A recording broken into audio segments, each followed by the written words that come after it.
আউযু বিল্লাহি মিনাশ শাইতানির রাজিম। বিসমিল্লাহির রহমানির রহিম। আমরা গতদিনে সূরা ইয়াসিন এর ১ থেকে ৬ নম্বর আয়াত পর্যন্ত অনুবাদ করেছিলাম। আজকে সূরা ইয়াসিনের ৭ নং আয়াত থেকে কিছু আয়াত আমরা অনুবাদ করার চেষ্টা করব ইনশাআল্লাহ। আমরা শুরু করছি। বিসমিল্লাহির রহমানির রহিম। লাকাদ হাক্কাল কওলু আলা আকসারিহিম ফাহুম লা ইউমিনুন। লাকাদ হাক্কাল কওলু, কথা, কওলুন মানে হলো কথা, কওলুন মানে কথা, আর আরেকভাবে বলা যায় বাণী।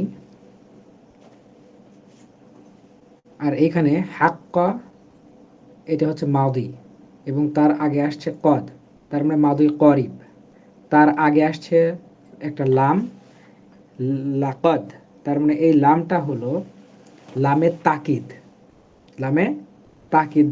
এটা লাকদ হাক্কা সত্য হলো অথবা সত্যে পরিণত হলো, আল কওলু বাণী, বাণী বা কথা সত্যে পরিণত হলো। তবে এইখানে এই কথাকে অনেকেই ভাবানুবাদ করেছেন শাস্তিতে, যে শাস্তি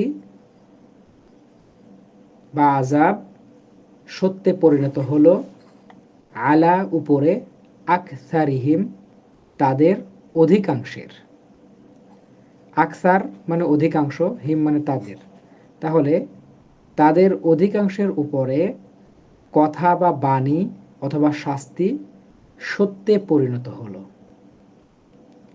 ফাহুম লা ইউমিনুন, ফা ফলে, অতএব, হুম তারা, লা ইউমিনুন ঈমান আনবে না। লাকাদ হাক্কাল কওলু আলা আকসারিহিম ফাহুম লা ইউমিনুন। আমরা তারপরের আয়াত দেখছি। ইন্না জাআলনা ফি আ'নাকিহিম আগলালান ফাহিয়া ইলাল আযকানি ফাহুম মুকমাহুন। ইন্না জাআলনা ফি আ'নাকিহিম আগলালা। দেখুন এখানে ইন্না এবং না দুইটা শব্দ একত্রিত হয়ে ইন্না হয়েছে, মানে নিশ্চয় আমরা, জাআলনা আমরা বানালাম, আমরা বানিয়েছি। ইন্না জাআলনা নিশ্চয় আমরা বানিয়েছি, ফি আ'নাকিহিম ফি মানে মধ্যে, আ'নাকিহিম এই আ'নাক এটি বহুবচন, এর এক বচন হলো উনুক, উনুকুন মানে ঘাড়। তাহলে ফি আ'নাকিহিম তাদের ঘাড়ে, আগলালান এটাও বহুবচন, এর এক বচন হলো গলালুন। গলাল, আগলাল মানে হলো বেরি। ঠিক আছে, এবার দেখি আমরা অনুবাদটা দেখি। ইন্না জাআলনা নিশ্চয় আমরা বানিয়েছি, নিশ্চয় আমরা পড়িয়েছি, ফি আ'নাকিহিম তাদের ঘাড়ে, আগলালা বেরি। নিশ্চয় আমরা তাদের ঘাড়ে বেড়ি পরিয়েছি। ফাহিয়া ফলে, তা, ইলাল আযকানি এখানে যাকান, যাকান হলে এক বচন, আযকান বহুবচন। ফাহিয়া ইলাল আযকানি আমরা এভাবে বলতে পারি, ফলে সেটি মানে হলো বেড়ি, সেই বেড়ি, ইলাল আযকানি চিবুক পর্যন্ত। ফাহুম আচ্ছা, ইলাল আযকান, ইলা মানে পর্যন্ত হয়, ইলা মানে দিকে হয়, তবে এখানে পর্যন্ত অর্থ নিতে হবে। ইলা আযকান, ইলাল আযকান মানে চিবুক, ওই যে থুতনি যেটা আর কি, এই থুতনি পর্যন্ত তাদের বেড়িটাকে পরিয়ে দেওয়া হয়েছে। ফাহুম ফলে তারা, মুকমাহুন ঊর্ধ্বমুখী হয়ে আছে। দেখুন, এই মুকমাহুন এটা বাবে ইফআল থেকে এসেছে এবং ইসমে মাফউল এর বহুবচনের সিগা, অর্থাৎ আকমাহা ইউকমিহু, এখান থেকে মুকমাহুন এক বচন, মুকমাহুন বহু বচন হয়েছে। আকমাহা ইউকমিহু অর্থ হলো ঊর্ধ্বমুখী হওয়া, আর যখন এটাকে মাজহুল করা হয়েছে তাহলে মুকমাহুন ঊর্ধ্বমুখী হয়ে আছে এমন। তার মানে এই যে কাফের মুশরিকদের যেই গলায় বেড়ি পরিয়ে দেওয়া হলো, সেই বেড়িটা এমন ঘাড় থেকে শুরু করে থুতনি পর্যন্ত সেই বেড়ি, ফলে তারা আর মাথা নিচু করতে পারছে না, সর্বদা উঁচু হয়ে আকাশের দিকে হয়ে আছে। ঠিক আছে, এই কথাটা এখানে বোঝানো হয়েছে। এর মধ্যে কিছু ঘটনা আছে এবং কিছু বাস্তবিক বিষয়ও আছে। এইগুলো আসলে বলতে গেলে এই আয়াত নিয়েই অনেক কথা বলা যাবে। তবে এই আয়াতের একটা টার্ম শুধু আমি একটু এখানে বিশ্লেষণ করতে চাই, ঘটনা বিশ্লেষণ করার দিকে যাব না। এখানে একটা প্রশ্ন আসতে পারে, ইন্না জাআলনা, নিশ্চয় আমরা বানিয়েছি বা পড়িয়েছি। এখানে আমরা অর্থাৎ নাহনু এই ধরনের আছে, বহু বচন আছে। কেন? আল্লাহ তো, এটা তো কোরআন আল্লাহর বাণী, আল্লাহ নিজে বলছেন, তাহলে আল্লাহ নিজে কেন নিজের ক্ষেত্রে বহু বচন ব্যবহার করছেন? তাহলে কি মানে আরো অন্যান্য আল্লাহ আছে? নাউজুবিল্লাহ, এভাবে চিন্তা মানে করব কিনা, যেহেতু নাহনু বা ইন্না বলা হয়েছে, আবার ফেয়েলটাকেও জামা ব্যবহার করা হয়েছে, কেন? তো এটার বেশ কয়েকটা উত্তর আছে। আমরা একটা উত্তর করতে পারি, সেটি হলো আরবিতে এবং ইংরেজিতে একটা প্রোনাউন আছে যেটাকে বলা হয় রয়্যাল প্রোনাউন, সম্মান সূচক সর্বনাম, যেটা একটা ব্যক্তির জন্য অথবা সিঙ্গুলারের জন্য প্লুরাল প্রোনাউন ব্যবহার করা হয়। এটা তার মান, মর্যাদা, শান, শওকত এইগুলো প্রকাশ করার জন্য। ঠিক আছে,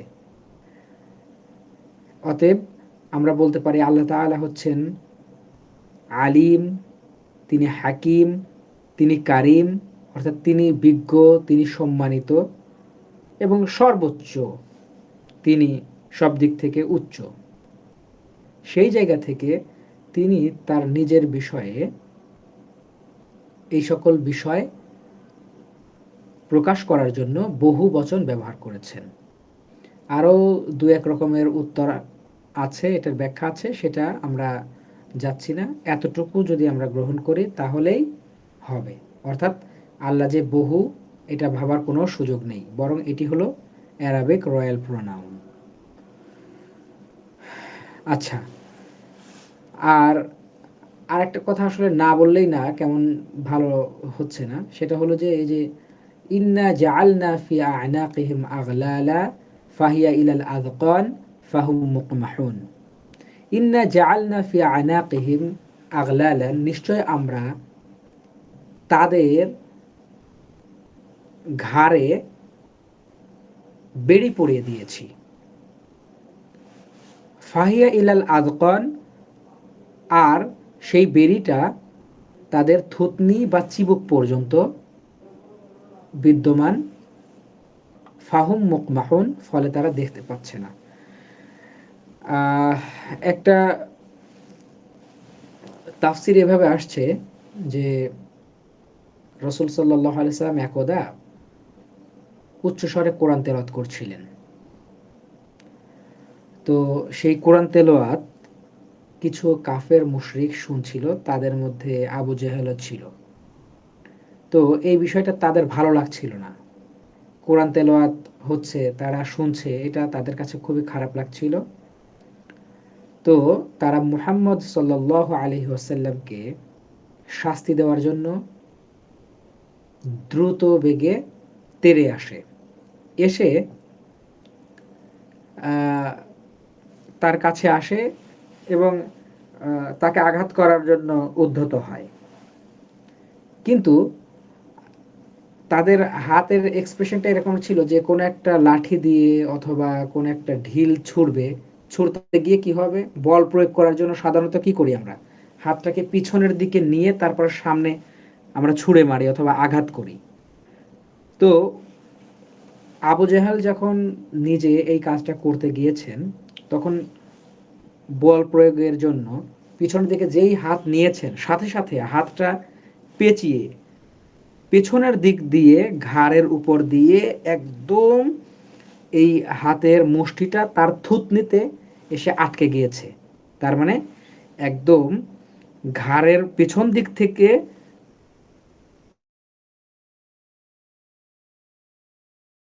সামনের এই থুতনি সে ধরে আছে।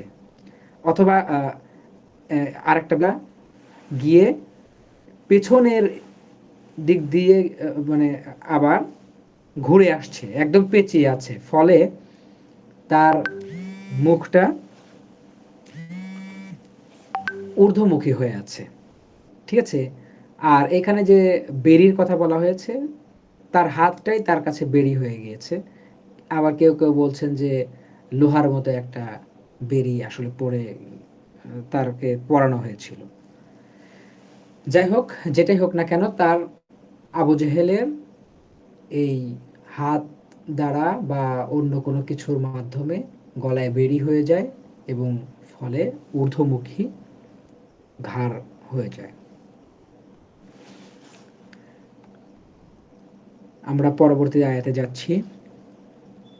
وجعلنا من بين أيديهم سدا ومن خلفهم سدا فأغشيناهم فهم لا يبصرون وجعلنا এবং আমরা বানিয়ে দিয়েছি মিন হতে বাইনি আইদিহিম, মিম বাইনি আইদিহিম আসলে এটা একটা ফ্রেজ। ঠিক আছে? বাইনায়া দাই অথবা বাইনায়া দাইক এই ধরনের যে ব্যবহার করা হয়, এক কথা বাইনা ইয়াদাই, ঠিক আছে, বাইনা আইদ এরকমের, এটা হচ্ছে সামনে বুঝায়। এটার মূল আক্ষরিক বা শাব্দিক অর্থ আসে হাতের মাঝে, হাতের পাশে এরকমের। আর যেটাই আমাদের হাতের মুঠোয় বা হাতের কাছে, হাতের নাগালে, সেটাই সাধারণত সম্মুখ ভাগ বোঝায়। ঠিক আছে? তো আমরা এখানে সামনে অর্থ নিব। ওয়াজআলনা এবং আমরা বানিয়ে দিয়েছি। জাআলা ইয়াজআলু মানে বানানো। এখান থেকে যে আমরা বলি জাল দলিল, জাআল, জাআল মানে বানানো। ঠিক আছে? এখান থেকে জাআলা ইয়াজআলু। ওয়াজআলনা আমরা বানিয়ে দিয়েছি মিন বাইনি আইদিহিম তাদের সম্মুখে বানিয়ে দিয়েছি সাদ্দান। সাদ্দান মানে দেয়াল। তাহলে আমরা তাদের সম্মুখে দেয়াল সৃষ্টি করেছি। ওয়ামিন খলফিহিম সাদ্দান এবং তাদের পেছনেও দেয়াল সৃষ্টি করে দিয়েছি। ফা আগশাইনাহুম, ফা অতঃপর আগশাইনা আমরা ঢেকে দিয়েছি। আগশা ইউগশি বাবে ইফআল থেকে এসেছে, অর্থাৎ ঢেকে দেওয়া, পর্দা দ্বারা আবৃত করা। ফা আগশাইনাহুম ফলে আমরা তাদেরকে ঢেকে দিয়েছি, আবৃত করে দিয়েছি। ফাহুম লা ইউবসিরুন আর তারা লা ইউবসিরুন দেখতে পাচ্ছিল না বা দেখতে পাচ্ছে না অথবা দেখতে পায় না। আবসরা ইউবসিরু দেখা বা অবলোকন করা। আমরা আরেকবার একটু দেখি। ওয়াজআলনা মিন বাইনি আইদিহিম সাদ্দা আমরা তাদের সম্মুখে দেয়াল সৃষ্টি করে দিয়েছিলাম। ওয়ামিন খলফিহিম সাদ্দা এবং তাদের পেছনেও দেয়াল সৃষ্টি করেছিলাম। ফাআগশাইনাহুম, এবং আমরা তাদেরকে পর্দা দ্বারা আবৃত করে দিয়েছিলাম।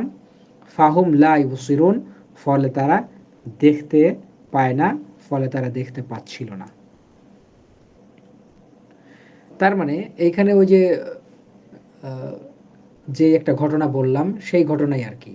যখন এরকমের আবু জেহেল রসুল সাল্লাল্লাহু আলাইহি সাল্লামকে এই উচ্চস্বর তেলাওয়াতের জন্য আঘাত করতে যাচ্ছিলেন, তিনি একাধারে যখন মারার চেষ্টা করছিলেন, তার হাত দ্বারা তো বেরিয়ে হয়ে গেল তার গলায়, আবার তিনি দেখতেও পাচ্ছিলেন না যে কোথায় আমি ইয়া করব। এরপর তিনি ফিরে যান, ফিরে গিয়ে অন্যান্যদেরকে বলেন যে আমি তো দেখতে পাচ্ছি না। তো বলে কি বলো, ওই যে মোহাম্মদ। তারপরে উতবা সাহেবা যারা আছে ওরা আবার যায় মারার জন্য। ওরাও গিয়ে রাসূল সাল্লাল্লাহু আলাইহি সাল্লামকে দেখতে পাচ্ছেন না, কিন্তু তার শব্দ শুনতে পাচ্ছেন, তেলাওয়াত শুনতে পাচ্ছেন। একবার ডানে যখন যাচ্ছে তখন মনে হচ্ছে যে বাম দিক থেকে তেলাওয়াতের আওয়াজ আসছে, যখন বামে যাচ্ছে আবার মনে হচ্ছে পেছন থেকে, আবার যখন পেছনে যাচ্ছে সামনে থেকে। এরকমের একটা বিভীষিকাময় অবস্থা তাদের তৈরি হয়।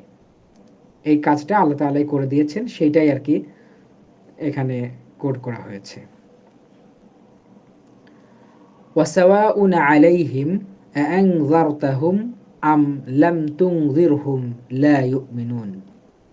ওয়াসাওয়াউন, সাওয়াউন মানে সমান, আলাইহিম তাদের উপর, মানে তাদের উপর বা তাদের জন্য, ওয়াসাওয়াউন আলাইহিম তাদের জন্য সমান, আ এই যে হাল এবং আ প্রশ্ন করার জন্য যেটা, সেই আ আনযারতাহুম, আনযারতা, আনযারতা মানে হলো ওয়াহিদ মুযাক্কার হাদির বাবে ইফআল, আনযার ইউনযিরু। তাহলে আনযারতা আপনি সতর্ক করেন, হুম তাদেরকে, আনযারতাহুম আপনি তাদেরকে সতর্ক করেন, আম অথবা না, লাম তুনযির হুম আপনি তাদেরকে সতর্ক নাই করেন। দেখেন লাম, এটা বাহাস নাফি তাকিদ বি লাম দার ফেলে মুস্তাকবিল মারুফ, যেটা অতীতকালের অর্থ দেয়, সেটা তো আপনারা শিখেছেন এবং জানেন। তাহলে আনযারতাহুম আমলাম তুনযিরহুম, আপনি তাদেরকে সতর্ক করেন অথবা নাই বা করেন, সাওয়াউন আলাইহিম এই দুইটি তাদের জন্য সমান, অর্থাৎ উভয়ই তাদের জন্য সমান। লা ইউমিনুন তারা ঈমান আনবে না। রাসূল সাল্লাল্লাহু আলাইহি সাল্লামকে স্পষ্ট উদ্দেশ্য করে মেনশন করে আল্লাহ তাআলা এটা বলছেন যে এই যে কাফেররা, এদেরকে আপনি সতর্ক করেন অথবা নাই করেন, এরা আসলে ঈমান আনবে না। কারণ ওই যে আমরা সূরা বাকারার মধ্যেই পড়েছি, খতামাল্লাহু আলা কুলুবিহিম ওয়া আলা সামঈহিম ওয়া আলা আবসারিহিম গিশাওয়া ওয়া লাহুম আযাবুন আযীম। তো আসলে তাদের হৃদয়ে তালা লাগানো হয়েছে, মোহর মারা হয়েছে, ফলে তারা কিছুই বুঝতে পারে না। ইন্নামা তুনযিরু মানিত্তাবা'আয যিকরা ওয়া খাশিয়ার রহমানু বিল গায়ব, ওয়া খাশিয়ার রহমানা বিল গায়ব ফাবাশশিরহু বিমাগফিরাতিন ওয়া আজরিন কারীম। ইন্নামা এই শব্দের অর্থ হলো প্রকৃতপক্ষে। আমি যেই শব্দগুলো বলছি আপনাদেরকে লিখতে হবে, লিখে অর্থসহ লিখতে হবে এবং মুখস্থ করতে হবে। এই ধরনের শব্দ কোরআনে প্রচুর ব্যবহার আছে। একবার যদি মুখস্থ করেন পরবর্তীতে আপনার কাজে লাগবে। ইন্নামা প্রকৃতপক্ষে, তুনযিরু এটা বাবে ইফআল, তুনযিরু আপনি সতর্ক করতে পারবেন অথবা সতর্ক করবেন, মানি তাবা মান তাকে, ইত্তাবা যে ইত্তাবা ইত্তিবা করে, অনুসরণ করে, ফলো করে, মেনে চলে। আর যিকর, জিকিরকে, স্মরণকে, অথবা নসিহতকে, পরামর্শকে, ওয়াজকে, এরকমের। তাহলে ইন্নামা তুনজিরু মানিত্তাবা যিকর, ইন্নামা নিশ্চয়, ইন্নামা প্রকৃতপক্ষে, তুনজিরু আপনি সতর্ক করতে পারবেন, মানিত্তাবা যে ইত্তাবা করে, অনুসরণ করে, আর যিকর যিকর বা উপদেশকে, ওয়া খশিয়া এবং ভয় করে, আর রহমানা রহমানকে, এই যে দেখেন মাফউল হয়েছে, ও খশিয়ার রহমানা এবং রহমানকে সে ভয় করে, বিল গায়ব অদৃশ্যে, অর্থাৎ আল্লাহ তাআলা যে আছেন আমরা তো দেখতে পাচ্ছি না, এই যে অদৃশ্যের একটা বিশ্বাস, এই অদৃশ্য বা গায়বে রহমানকে তারা ভয় করে এবং ইত্তেবা করে এই জিকিরের বা পরামর্শের, নসিহাতের। ফাবাশশিরহু, ফা তাই, বাশশির হু, বাশশারা ইউবাশশিরু বাবে তাফঈল, এটা আমর। বাশশিরহু আপনি তাকে সুসংবাদ দিন, আপনি তাকে সুসংবাদ দিন। বাশশারা ইউবাশশিরু মানে সুসংবাদ দেওয়া। ফাবাশশিরহু আপনি তাকে সুসংবাদ দিন, বি মাগফিরাতিন ক্ষমার, মাগফিরাতের, আপনি তাকে মাগফিরাতের বা ক্ষমার সুসংবাদ দিন। ওয়া আজরিন কারীম, আজর মানে হলো প্রতিদান, পুরস্কার, কারীম মানে সম্মানজনক, সম্মানিত। তাহলে ওয়া আজরিন কারীম এবং সম্মানজনক প্রতিদানের, পুরস্কারের। ফাবাশশিরহু বিমাগফিরাতি ওয়া আজরিন কারীম, আর আপনি তাকে ক্ষমা এবং উত্তম প্রতিদানের, সম্মানজনক প্রতিদানের সুসংবাদ দান করুন। তাহলে এই আয়াতের অনুবাদ কেমন হলো? ইন্নামা তুনজিরু মান ইত্তাবা আয-যিকরা ওয়া খাশিয়ার রহমান বিল গায়ব,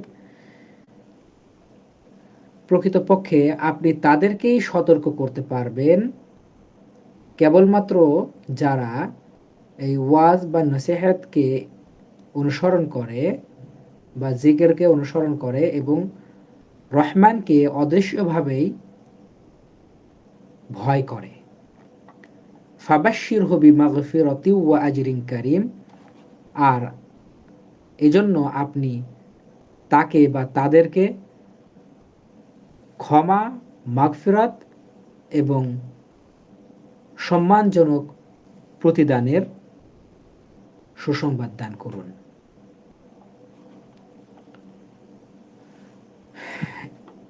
আমরা একদম শেষ আয়াতের অনুবাদ করছি, আজকে আমরা এতটুকুই করব। ইন্না নাহনু নুহয়িল মাউতা ওয়া নাকতুবু মা কদ্দামু ওয়া আসারহুম ওয়া কুল্লা শাইইন আহসাইনাহু ফি ইমামিম মুবিন। ইন্না নাহনু নুহয়িল মাউতা, ইন্না নিশ্চয় আমরা, নাহনু আমরা, নুহয়ি মানে জীবিত করি, আল মাউতা মাইয়িত মানে মৃত, এটা এক বচন, এর বহু বচন হলো মাউতা। এই মাইয়িত এর বহু বচন কয়েক রকমের হয়, এক হলো আমওয়াত, আর একটা মাউতা, আবার মাইয়িতুন, মোটামুটি 3 রকমের বহু বচন হয়, তার মধ্যে এটা একটা। তবে সবগুলোই মোটামুটি কোরআনে ব্যবহৃত হয়েছে। ইন্না নাহনু নুহয়িল মাউতা, নিশ্চয় আমরা মৃতদেরকে জীবিত করি। এখানে দেখুন ইন্না, এক হচ্ছে এইখানেই আছে ইন্না, নিশ্চয়, এটার মধ্যেই আছে না, একবার একটা প্রোনাউন এখানে ব্যবহার করা হলো, আবারও নাহনু নিয়ে আসা হয়েছে, আবার নুহি এর মধ্যেও একটা প্রোনাউন নাহনু আছে। এই একই বাক্যে একটা কিছু বোঝানোর জন্য ৩ বার দমির নিয়ে আসা হয়েছে। অর্থাৎ ফাইল সাবজেক্টকে ৩ বার নিয়ে আসা হয়েছে। এটা একটু খেয়াল করেন। এটা কেন? এটা কিন্তু তাকিদের জন্য। আপনাদেরকে ইতিপূর্বে একবার বলেছিলাম, আরবিতে তাকিদ দেওয়ার জন্য কোনো শব্দকে ২ বার নিয়ে আসা যায়। যদি ২ বার নিয়ে আসা হয় তাহলে সেখানে তাকিদ প্রকাশ পায়। আমি বলতে পারি এইভাবে, দরবতু দরবান। এখানে এই যে দরবার সেম জিনিসটাই আবার দরবান হিসেবে নিয়ে আসলাম। তার মানে আমি খুব মারা মেরেছি, এর তাকিদ বোঝাচ্ছে। অথবা নাদরতু জাইদান জাইদান, এই যে জায়েদকে ২ বার নিয়ে আসলাম, বলতে পারি যে আমি জায়েদকেই দেখেছি, এই যে গুরুত্ব বোঝানোর জন্য। কিন্তু এখানে দেখেন এই বাক্যের মধ্যে ২ বার না ৩ বার নিয়ে আসা হয়েছে। তার আগে আরেকটা আবার গুরুত্ব বোঝানোর জন্য, এখানে ফোর্স করার জন্য একটা শব্দই নিয়ে আসা হয়েছে, ইন্না। তার মানে নানাভাবে এই ছোট্ট একটি আয়াতের মধ্যে অনেকভাবে গুরুত্ব দেওয়া হয়েছে, অনেকভাবে তাকিদ দেওয়া হয়েছে, অনেকভাবে প্রেশারাইজড করা হয়েছে গুরুত্ব বোঝানোর ক্ষেত্রে। এটা শুধুমাত্র আরবি বুঝলেই এই অনুধাবন করা সম্ভব গুরুত্বটা। ইন্না নাহনু নুহয়িল মাউতা, নিশ্চয় আমরা মৃতদেরকে জীবিত করি। দেখেন আমরা শুধু আরবি থেকে বাংলার অনুবাদ করলাম, নিশ্চয় আমরা মৃতদেরকে জীবিত করি, এতটুকুই। কিন্তু নিশ্চয় আমরা আমরা আমরা এবং আমরাই মৃতদেরকে জীবিত করি, আমি যদি এইভাবে অনুবাদ করি, মোটামুটি আল্লাহ তাআলা যা বোঝাতে চেয়েছেন কাছাকাছি যেতে পারি।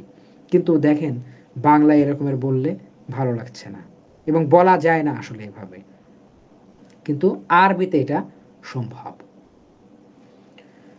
তারপর আমরা দেখি ওয়ানাকতুবু, এবং আমরা লিখে রাখি, মা কদ্দামু, মা মানে যা, কদ্দামু তারা পেশ করে বা পেশ করে বা পেশ করবে, অর্থাৎ যা সামনে তারা করবে, এই বিষয়গুলো আমরা লিখে রাখি। ওয়া আসারহুম, এবং এখানে যদি আমরা শাব্দিক অনুবাদ করি তাহলে এরকম হবে, ওয়া আসারহুম, এবং তাদের স্মৃতিচিহ্নগুলো। ঠিক আছে? তার মানে তারা যা রেখে গিয়েছে সেগুলোই তো স্মৃতি, সেগুলোই তো চিহ্ন, সেগুলোই তো নিদর্শন, তাই না? তো এক কথা আমরা এইটুকুর অনুবাদ করতে পারি, মা কদ্দামু, কদ্দামা ইউকদ্দিমু মানে হচ্ছে পেশ করা, কোনো কিছু এগিয়ে দেওয়া, এটা সামনের দিকে এগিয়ে দেওয়া। ঠিক আছে? তার মানে বলা হচ্ছে যে যা তারা সামনে পেশ করে অথবা পেছনে রেখে যায়, সব কিছুকেই আমরা লিখে রাখি, লিপিবদ্ধ করে রাখি। ওয়াকুল্লা, এবং সব কিছুই, কুল্লা মানে মানে সব, সকল বা প্রত্যেক, শাইইন মানে কিছু, ওয়াকুল্লা শাইইন প্রতিটা জিনিস, প্রত্যেক জিনিস, প্রতিটি বিষয়, ওয়াকুল্লা শাইইন প্রতিটি জিনিস, আহসাইনাহু, আহস ইউহসি, এটার অর্থও লিপিবদ্ধ করা, অর্থাৎ কাতা বা ইয়াকতুবু এরকমের, এই সেম ধরনের প্রায়। আহসাইনা, আহস ইউহসি বাবে ইফআল, আহসাইনা আমরা লিপিবদ্ধ করি অথবা লিপিবদ্ধ করেছি। দেখেন কোরআনে কিছু বিষয় আছে যে ব্যবহার করা হয়েছে মাদিতে, কিন্তু সেটা প্রেজেন্ট ইনডিফিনিট টেন্সে বা বর্তমান, সাধারণ বর্তমান কাল হিসেবে সেটির অনুবাদ করতে হয় অনেক সময়, এবং এটা আরবিতে এরকম একটা টার্ম আছে। এই বিষয়টা আপনাদেরকে ইতোপূর্বে অনেকবার বলেছি এবং বুঝিয়েছি।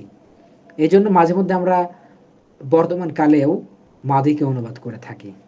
ওয়াকুল্লা শাইইন আহসাইনাহু, এবং সব কিছুকেই আহসাইনাহু আমরা তা লিপিবদ্ধ করি ফি মধ্যে ইমামিম মুবিন, সুস্পষ্ট গ্রন্থে। দেখুন, ইমাম মানে আমরা জানি ইমাম নেতা, আবার ইমাম মানে বই, খাতা এরকমেরও হয়। ঠিক আছে, একই শব্দের অনেক রকমের অর্থ আছে, এটা সব ভাষাতেই আছে। ফি ইমাম মুবিন, মুবিন মানে সুস্পষ্ট, মুবিন মানে সুস্পষ্ট, স্পষ্ট। তাহলে এখানে মাউসুফ সিফাত হয়েছে ফি ইমামিম মুবিন, সুস্পষ্ট গ্রন্থে, আহসাইনাহু আমরা তা লিপিবদ্ধ করি।